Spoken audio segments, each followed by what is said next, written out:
Hi everyone, it's Fitz with your daily delivery. Hope you're doing well. I am wonderful. I appreciate you thinking about me, wondering how is Fitz doing today. I'm okay, I'm good.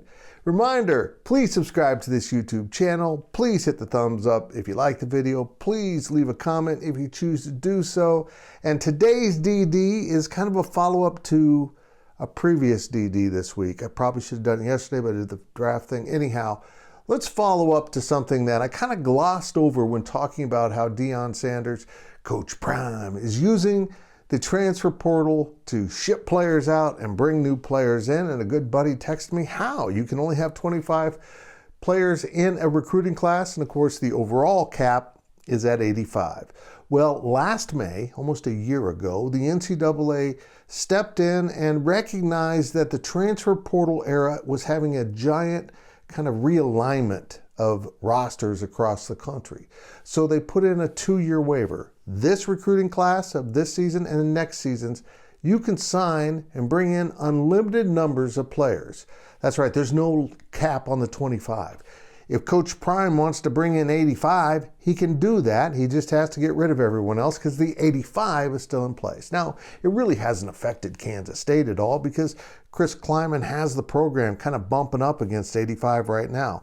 They did kind of go over a little bit, but they're pretty set. They're going to bring in a few more guys as some players leave probably this summer, but for now, they're in good shape. But this is meant to help those programs that have really seen a great deal of attrition through the transfer portal, which hasn't necessarily been Kansas State. And it's a perfect time to be hiring a new football coach whose intention is to completely rebuild the roster. Because unlike in times gone by, say when Bill Snyder was hired in 1988, heading into the 89 season, you had to rely on recruiting, high school recruiting. And he used junior college to kind of help bridge that a little bit and bring in some more experienced players, but there was no transfer portal. And it took 5 years for Kansas State to get bowl eligible. And while the building process was obvious, K-State was getting better under Bill Snyder, 5 years to get to a bowl just doesn't happen very often nowadays. Programs, fans, ADs just don't have the patience for that kind of time. But this waiver only lasts 2 years.